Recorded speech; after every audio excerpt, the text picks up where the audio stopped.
Setting murai batu menggunakan EF ulet kandang. Dalam video kali ini teman-teman banyak sekali yang tanya, Om bagusnya pakai apa settingannya supaya moncer, terus supaya mudah dirawat.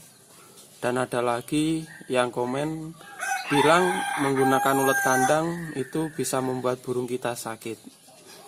Oke, dalam video kali ini teman-teman saya bagikan pengalaman tentang kasih makan burung atau setting burung dengan menggunakan ulet kandang. Sebelum saya lanjut, teman-teman yang pengen gabung di grup Telegram, cek di deskripsi ada linknya, teman-teman langsung aja bisa gabung ya. Di sana bisa sharing-sharing.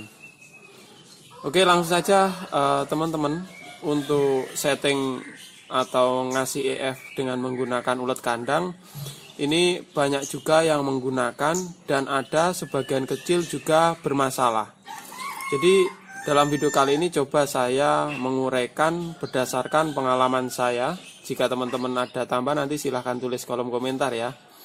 Oke, jadi ulet kandang itu menurut namanya ulet berasal dari kandang ya.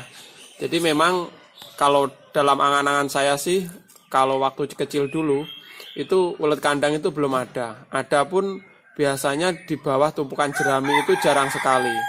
Dan sering sekali dijumpai di bawah kandang-kandang peternak ayam atau burung puyuh, atau pokoknya kandang yang sejenis unggas menggunakan makanan fur, biasanya seperti itu. Bawahnya baru ada ulet kandang yang agak banyak.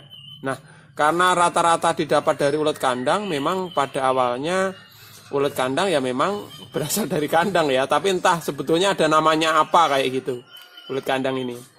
Tapi karena kebiasaan orang cari awalnya dari kandang, ya dari kandang kayak gitu. Nah, berjalannya waktu karena kemungkinan cari di bawah kandang-kandang sulit kayak gitu, akhirnya orang berinisiatif bagaimana kalau ditangkarkan, kayak gitu teman-teman. Itu cerita dari peternak ulet kandang aja dulu, peternak lama kayak gitu. Karena saya juga udah langganan sama orang tersebut. Dan akhirnya berhasil ya, melalui eksperimen, berhasil ulet kandang diternak. Nah setelah diternak, dia hasil ternakan, namanya hasil ternakan, tetapi karena uletnya sama, tetap dinamakan ulet kandang. Jadi ulet kandang di sini teman-teman rata-rata ini sebagian besar sekarang ini sudah ternakan kayak gitu. Tapi namanya awalnya ceritanya yaitu tadi dulu berasal dari kandang. Nah dari kandang inilah ada juga yang membawa penyakit kayak gitu. Kalau misalkan ayamnya kena aratan mungkin juga bisa tertular pada uletnya atau yang dimakan burung tersebut. Jadi intinya kurang steril lah. Itu banyak orang yang bilang seperti itu memang benar. Tapi kalau sekarang ini teman-teman rata-rata dari ternakan dipakan fur atau polar. Biasanya seperti itu. Itu menurut informasi teman saya. Dan ada lagi yang informasi di ternak dikasih bangkai-bangkai. Ya itu memang juga saya pernah jumpa ya teman-teman kayak gitu. Tapi yang di sini pada intinya setelah saya teliti ada yang bermasalah. Ini kita harus melihat-lihat teman-teman. Jadi settingan itu EF berupa macam-macam ya. Ada kroto yang bagus itu bagaimana, jangkrik yang bagus itu bagaimana. Itu nanti saya olah di video berikutnya. Tapi kali ini ulet kandang aja ya. Karena banyaknya burung yang saya rawat, ini saya teliti teman-teman. Jadi yang pertama asalkan ulet kandangnya supaya aman. Jadi banyak sekali yang berpendapat kasih ulet kandang burung kita bisa sakit, bisa pilek dan lain sebagainya. Sebetulnya tidak juga teman-teman, karena di sini saya juga udah lama menggunakan. Nah, saya berikan sedikit tips ya. Ketika beli ulet kandang, baru beli itu untuk mengantisipasi. Kalau teman-teman takut itu dari kandang itu ya dirawat dulu 1 hari, biar burungnya istilahnya aman ya, dikarantina ulet kandangnya, dikasih makan fur atau makan makanan lain yang intinya nutrisinya ada kayak gitu. Nanti dia udah bersih sendiri. Yang pertama itu. Yang kedua pemberian ulet kandang, usahakan ulet kandang itu yang fresh seperti itu teman-teman. Nah yang intinya fresh lah kayak gitu. Itu aman. Nah yang selanjutnya teman-teman, ini yang sering saya jumpai. Jadi saya sudah melakukan pembelian ulat kandang dari ternakan. Yang pertama itu. Yang kedua, udah saya karantina atau saya rawat ulat kandangnya.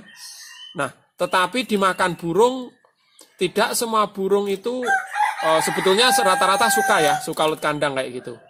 Karena termasuk serangga yang digemari. Tetapi tidak semua burung itu pencernaannya menerima. Jadi gini, katakanlah gini, ketika kita ngasih ulat kandang, ini burungnya saya kasih ulat kandang, dia kotorannya itu fur, tapi campur putih. Nah teman-teman, ini mungkin, nah itu tuh, yang sebelah situ, fur campur putih itu normalnya semua efeknya seperti itu.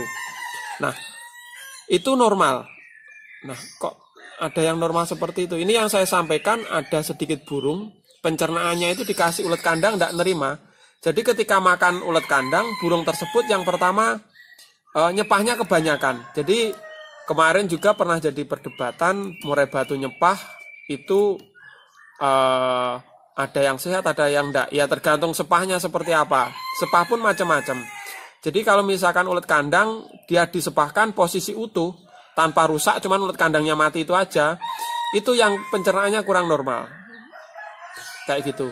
Begitu juga kotoran. Jadi kalau kotorannya, kalau sepahnya udah hancur ya, ulat kandangnya atau jangkriknya, intinya kita bahas ulat kandang aja. Itu hancur, itu dia nyepah, itu sebetulnya nggak apa-apa, nutrisinya udah diserap. Tapi kalau di sini ulat kandangnya disepahkan atau dikeluarkan, tapi istilahnya tetap utuh, berarti pencernaannya kurang menerima dengan bagus. Istilahnya tidak cocok. Atau kotorannya utuh berupa ulat kandang tapi menggumpal. Intinya ulat kandangnya itu tidak hancur kayak gitu. Itu pencernaannya yang perlu diwaspadai. Jadi mungkin sedikit kasus teman-teman kemarin yang ngasih ulat kandang burungnya jadi sakit, mungkin seperti itu kayak gitu. Jadi kalau misalkan di sini intinya kalau misalkan dia nyepahnya udah hancur itu nggak apa-apa. Kalau kotorannya udah tercerna itu nggak apa-apa. Yang bahaya itu tetap utuh ulat kandang kayak gitu teman-teman. Itu berarti pencernaannya itu terjadi masalah atau sesuatu. Jadi walaupun burung gacor sehat karena dia nggak cocok makan EF tersebut, ini bisa terjadi juga di jangkrik juga kayak gitu teman-teman. Karena pencernaannya mungkin cuaca dan lain sebagainya. Pas dikasih itu, mungkin pas dikasih ulat, akhirnya burungnya sakit. Dan dia punya cerita, ulat kandang adalah EF yang membahayakan. Ya itu tadi satu pengalaman ya. Tetapi menurut penelitian saya seperti itu kasusnya teman-teman. Ini saya bagikan. Jadi teman-teman kemarin yang sudah melihat channel ini, settingan yang enak itu apa? Kalau di sini saya sesuaikan dengan kesibukan ya, karena banyaknya burung. Saya sesuaikan yang mudah dicari itu jangkrik sama ulat kandang. Kalau kroto jarang karena kita harus ke pasar burung, kadang-kadang krotonya itu wayu atau kedaluarsa kayak gitu atau udah mambu. Kita gunakan jangkrik sama ulat kandang, kita cek yang cocok itu yang mana kayak gitu. Biasanya seperti itu udah cukup.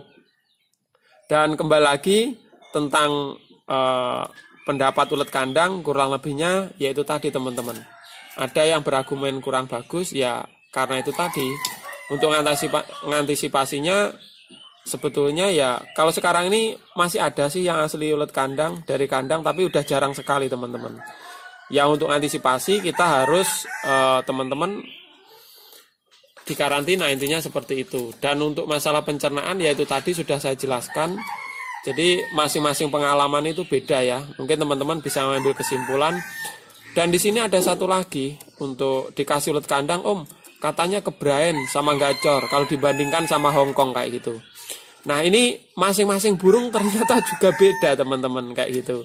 Ini tadi saya kasih 1 sendok teh takarannya ulat kandang ya kayak gitu. Kalau ditanya burungnya kok buat contoh ini nggak gacor ya. Ini karena baru saya sendiri kan teman-teman. Jadi ini kaki hitam, ekornya balak. Mungkin teman-teman spesialnya apa nggak ada sama aja. Tapi nggak tahu saya suka ini sama Janoko kita rawat ya teman-teman. Siapa tahu nanti kita bisa buat mainan kayak gitu. Jadi kalau ditanya ulat kandang bisa membuat senot, ya tergantung ya burungnya juga sama kondisinya kayak gitu teman-teman. Intinya seperti itu. Masing-masing burung nggak sama, walaupun sama burung masing-masing situasi itu cuaca juga menentukan kesehatan burung tersebut juga. Jadi kalau ditanya ulet kandang bahaya, enggak juga. Banyak juga yang menggunakan settingan ulet kandang itu aman. Kayak gitu teman-teman. Oke teman-teman, sekian dulu videonya. Semoga bermanfaat. Nantikan video berikutnya. Salam satu hobi.